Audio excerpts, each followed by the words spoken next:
嘿，大家好，我是 Ason。那今天啊，我們終於快要來到這個實況主挑戰周的一半，那就是那個 Day 6第6天。對，那這次啊，我們打這個對手也是以前很常會出現，而且也是實況圈裡面，就是這個遊戲實況圈裡面比較算是有名的一個玩家，就是誰？那這個名字叫沙布，那當時啊，他其實啊就是我們熟悉的實況主玩家 Carlos， 对，那就是以前在 YouTube 上面啊，也是有蠻多人看的一個 YouTube 實況主，然後他之後就專注在 TikTok 裡面直播的一個實況主 Carlos， 對，那這次啊，我們就跟大家來看一場跟這個 Carlos 打的這一場比賽，對，那也是今天啊。開始之前也是先宣傳一下我的那個會員頻道。那其實啊 ，Efra 的影片已經全部播放完畢了，就是3部。那如果也是那句，大家有興趣的話，可以去加入我的會員頻道去看我跟 Efra 打了一場激烈的單挑比賽。对。那我們回到這個影片裡面，那這次打這個 Carlos 啊，也是跟以前一樣。首先呢，要注意2點。第一啊，他用一些全都是傳說英雄，就是我們常說的 meta。那打 meta 的話，就要注意自己的容錯率，就是不要錯那麼多。如果錯太多的話，基本上你這局啊的那個勝率就會大打折扣。那第二點就是他的那些比較。以前經常所說狡猾的裝備，例如說他現在這隻的那個衣服，就是把它變成僵屍，或者是那個風季頭盔，對，那個也是啊。這個打卡有些非常之小些東西，因為基本上剛才我說的2件中了，基本上你那局啊就可以直接宣布失敗，就是被他收掉。对，那這個也是很常發生啊。那也說一個話題，就是之前有觀眾在留言區問我，就是為什麼莉莉頭是康塔這個降臨師的頭盔，就是那個風季頭盔。那其實是因為風季頭盔如果中了的話，大家知道，你開什麼技能也好，什麼東西，就算你有什麼提爾披風、提爾頭盔什麼都好，你中了那招，你用什麼技能都會直接跪地。對，那但是他跪地的話，它是會有一個打擊，就是有一個 combo 在對面結算的，就是代表對面會等於打了你一下。那如果大家知道莉莉頭啊，如果對面打了你一下的話，它就會直接碎掉。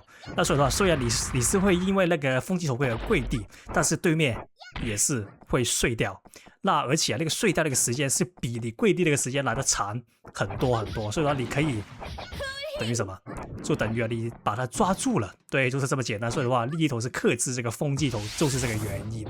對，那我們來到這個第2回合的算是尾聲嘛。那我剛才讓他下技能，那其實下技能就不用那麼害怕，因為如果他下技能沒有把你抓死的話，你是有這個翻盤機會的。那但是你要做的事情就是打得非常之小心，因為啊，你被他下技能，如果被他抓到1次，像我一樣，基本上你就無力回天了，回天乏術了。对，這就是被風季其實最致命的那個因素，就是剛才的那一點，被抓到。對，被抓到是那個被風季的最致命一點。OK， 來到這個第3回合 ，OK， 不錯。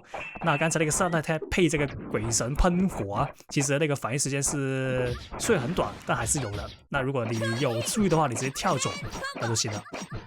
OK， 這邊不錯，現在抓到他，直接給他黑毛 combo。那然後打聖，他是比較喜歡用這個聖獸來進行這個防禦的。那我們也是跟以前一樣，怎麼打這個防禦聖獸就怎麼打。OK， 這邊呢可以啊。那康老師比較喜歡用這個 Star 來看到我的操縱，那這個做法非常之不錯，而且麻煩。那我的那個反康塔其實也是比較難反，就是那個鳳凰反遠程攻擊那個反康塔手段也是比較難一點，因為是他那個射子彈比較密集一點，有時候就算你用鳳凰抓到他也是沒什麼用，就是比較難抓一點。簡單來說，我這邊用頭盔 ，OK。那其實啊，這個有時候如果對面，哎呦不錯，這邊直接閃開，那不錯。把這個披風逼了。披風是這一場比賽裡面最重要的一件裝備啊。對，我可以直接用，再說他一次，直接用那個衣服吧，因為他的頭盔已經開了，那我們就不用怕他有什麼比較厲害的反裝。OK， 這邊呢來一個博弈，就是那個空中打架博弈，誰抓到誰，誰就可以擁有這個開技能的權利。但我這邊可能想保守一點啊，直接用黑毛弓把它打下去。那我們小一點啊，這邊你看到我為什麼好像向後退那個樣子？因為我在提防他那個僵屍衣服，對，或者是那個風季頭盔。那這個是非常之需要提防的東西啊。OK， 這邊呢小一點，別射得下去。OK， 這邊呢可惜啊，我的那個噴裝頭還沒好，那直接把它打下去吧。那有時候就是你的那個預想的 combo 做不到，那你就要立馬用你的後備方案，就是例如說刚才我的噴裝還沒好，那主要用我的後備方案就是用力把它打下去。对，就是你要永遠啊，你有一個 backup plan， 就是那個後備方案在你的戰鬥系統裡面，就不要失手，然後就站在那邊什麼都不做。對，我這邊抓到了，直接把它射死，那不錯，那這局應該是沒懸念了。OK， 來到這個第3回合，他換了這個阿哲，哇！老實說，在阿哲更新之前啊，因為大家知道這個印尼佛應該快更新了，在那個阿哲更新之前啊，真的非常之令我頭痛。